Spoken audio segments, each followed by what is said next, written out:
পড়ালেখার ক্ষেত্রে বা তোমার অ্যাম্বিশন সাকসেসের ক্ষেত্রে মানে যখন তোমার অনেক দরকার তখন তোমার ঘুমটা হয় সবচেয়ে বড় শত্রু। আর তুমি বলতেছো ভাই ঘুমাইতে মানা করতেছেন আপনি। নো, আমি তো এটা বলি নাই, অধিক ঘুমাইতে মানা করতেছি। বুঝছো?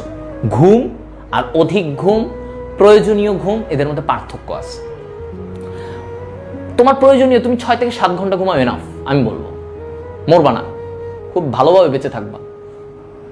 কিন্তু তোমরা ঘুমাও 10 ঘন্টা 11 ঘন্টা, সকাল মানে রাত দুপুর মিলায়ে 10-11 ঘন্টা তো ভাই ঘুমাই, ভাই ভাল লাগে ঘুমাইতে, এটা হয়।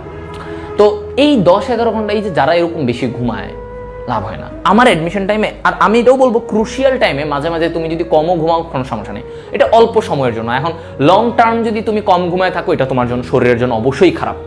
কিন্তু কম মানে মাঝে মাঝে একটু কম ঘুমাইলেও কিছু সমস্যা হয় না। তো আমার অ্যাডমিশন টাইমে যেটা হয়তো আমি বুঝতেছিলাম যে আমার মেডিকেল অ্যাডমিশনের যে জার্নিটা হবে, এই জার্নিটার মধ্যে আমার সবচেয়ে বড় বাধা থাকবে ঘুম। ঘুমটাকে যদি আমি একটু কভার করতে পারি তাহলে আমার কোনো চিন্তা নাই, তাহলে আমি ইনশাল্লাহ আমি মেডিকেল। তো আমার দেখা যেত ঘুম একটা স্বাভাবিক প্রক্রিয়া, তাই না, আসবে। আমার মনে আছে আমি ঘুম কাটানোর জন্য আমি দাঁড়ায় থাকতাম আমার অ্যাডমিশন টাইমে, এটা সত্যি কথা।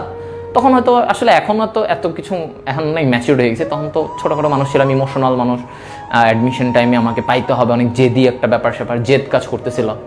তো আমার তখন অ্যাডমিশনের ওই টাইমে আমি এই ঘুম আসলে আমি দাঁড়ায় থাকতাম, এরকম সোজা দাঁড়ায় থাকতাম। আমি বলছি যে আমি ঘুমাবো না, দাঁড়ায় থাকতাম।